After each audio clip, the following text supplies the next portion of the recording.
음식으로 치료하는 의사들의 의사로 알려진 조엘 펄먼 박사가 있습니다. 6가지 음식을 추천을 하고 있는데요.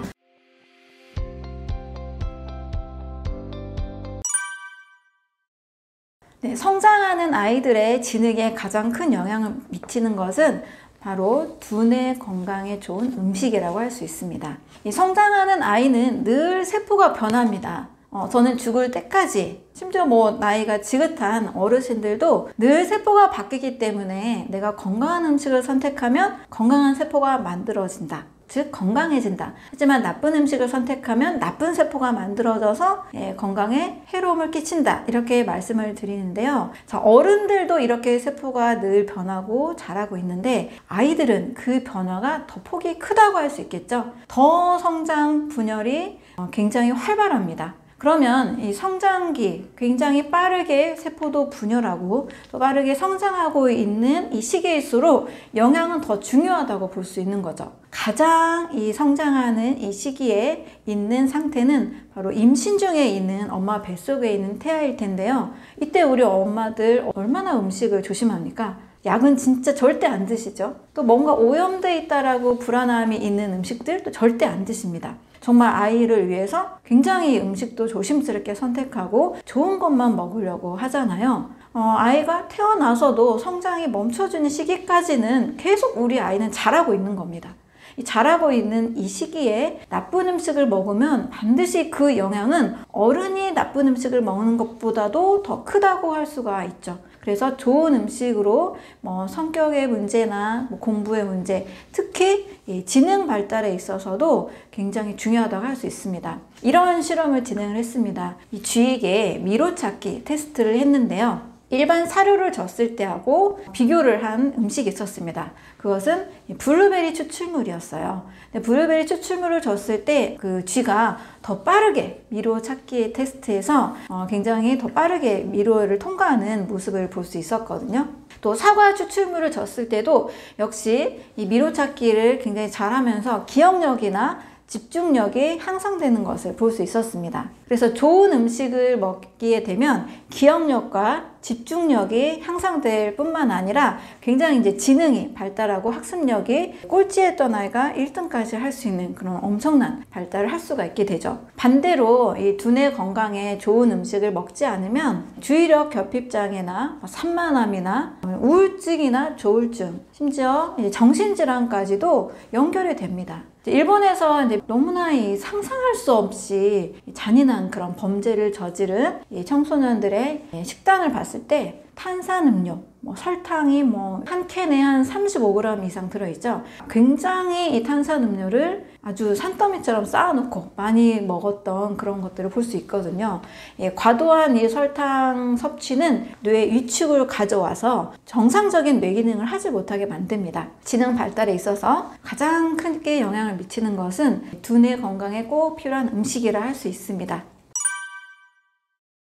미국에서 약이 아닌 음식으로 치료하는 의사들의 의사로 알려진 조엘 펄먼 박사가 있습니다. 이분은 실제 내 아이를 모두 몸에 좋은 음식으로 키우면서 주의력 결핍장애나 또 뇌기능, 여러 중이염이나 여러 질병이 있는 이 아이들을 음식으로 실제 치료하고 있는 의사입니다. 6가지 음식을 추천을 하고 있는데요. 첫 번째는 과일입니다. 과일에 들어있는 비타민과 미네랄 여러 식이섬유들이 가장 기본적으로 사람이 먹어야 되는 음식, 특히 아이들이 먹어야 되는 음식으로 이야기를 하고 있습니다. 곁들여서 이제 채소에 들어있는 녹황색 채소의 여러 성분들도 굉장히 많이 강조하고 있습니다. 특히 이제 칼슘 같은 경우 우유에 있는 칼슘보다 같은 칼로리당 케일에 있는 칼슘이 3배 정도 더 높다라고 이야기를 하고 있습니다. 그래서 녹황색 채소에 들어있는 여러 영양소들 굉장히 추천하고 있고, 또 아이들에게는 뇌기능이 굉장히 중요하잖아요. 이 뇌기능을 위해서 견과류와 또 씨앗 음식을 꼭 추천을 하고 있습니다. 호두 같은 견과류는 하루에 30g 정도 꼭 섭취를 하라고 추천을 하는데요. 호두에 들어있는 리그닌이나 여러 이제 필수 지방산들이 아이의 뇌기능에 도움을 주고 있다고 해요. 그리고 아마씨도 하루에 1스푼 정도를 샐러드에 같이 뿌려서 먹기도 하고 꼭 같이 섭취를 하고 있다고 합니다. 특히 이제 아이들에게는 뇌기능 발달이 너무 중요하잖아요. DHA 영양제도 추천을 하고 있는데요. 잘 선별된 좋은 회사의 제품으로 100에서 600mg 정도 매일 먹도록 추천을 하고 있습니다. 또 아이들과 함께 이제 콩으로 만든 두부나 콩으로 만든 음식들도 저녁 식사의 어떤 메인 요리로 음식을 같이 요리를 해서 먹고 있다고 하는데요. 아이를 둔 우리 엄마들은 채소, 과일, 견과류, 호두 아마씨, 그리고 콩류 음식과 함께 또 DHA까지 같이 챙겨주시면 건강하고 똑똑한 아이로 자라게 할 수 있습니다.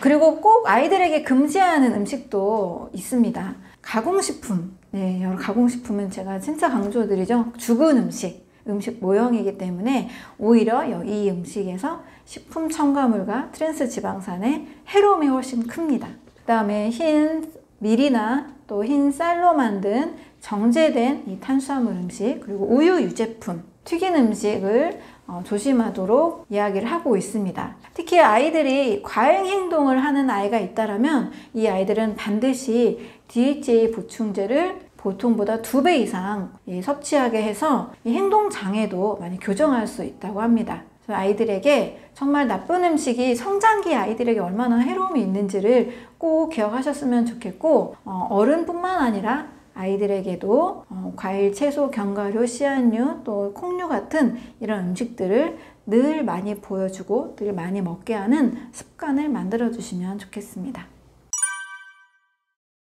당뇨병에는 1형 당뇨와 2형 당뇨가 있습니다. 1형 당뇨는 자가 면역 질환이고요. 2형 당뇨는 생활 습관으로 인한 대사 질환입니다. 그런데 아이들이 소아 당뇨에 걸렸다는 것은 세월이 짧잖아요. 그래서 1형 당뇨인 경우가 상당히 많습니다. 그 이유는 우유에 들어있는 성분이 알레르기의 원인이 되어서 췌장의 베타세포를 공격을 하게 됩니다. 췌장의 베타세포가 이 우유 단백질에 대해서 항체를 생성하면서 췌장의 베타세포가 오히려 파괴가 되는 일이 일어납니다.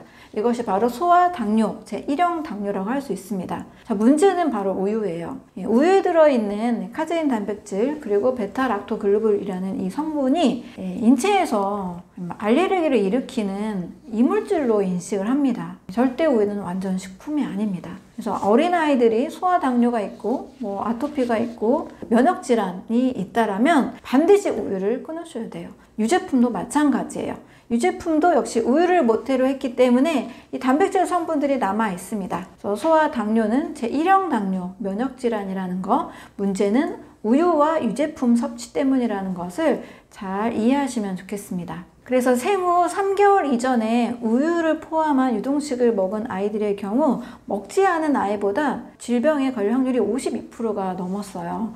그래서 우유는 안 먹이는 것이 제일 좋습니다. 더 건강한 아이로 만들기 위해서는 생후 2년까지 모유를 섭취하시도록 하는 것이 좋습니다. 엄마의 항체를 받아서 아이의 그 면역력이 생성이 되잖아요. 근데 아이의 이 소화관을 보니까 생후 2년까지 그 소화관 틈이 열려 있어서 엄마의 항체를 계속 흡수할 수 있다고 합니다. 이 틈이 닫히는 기간이 2년이라고 알려져 있어요. 그래서 모유는 빠르면 6개월, 8개월, 또 1년 이내에 많이 이제 줄이기도 하시는데 생후 2년까지 하루에 적은 양이라 할지라도 꼭 모유를 통해서 아이의 면역력을 지킬 수 있는 엄마의 이 항체가 잘 전달될 수 있도록 모유를 먹이는 습관이 중요합니다. 그리고 우유보다는 우유 대신 아몬드나 두유나 식물성 원료로 만든 대체유를 먹이는 것이 훨씬 더 안전합니다. 우유는 먹이지 않을수록 더 건강하다는 것을 꼭 확인해 주시면 좋겠습니다.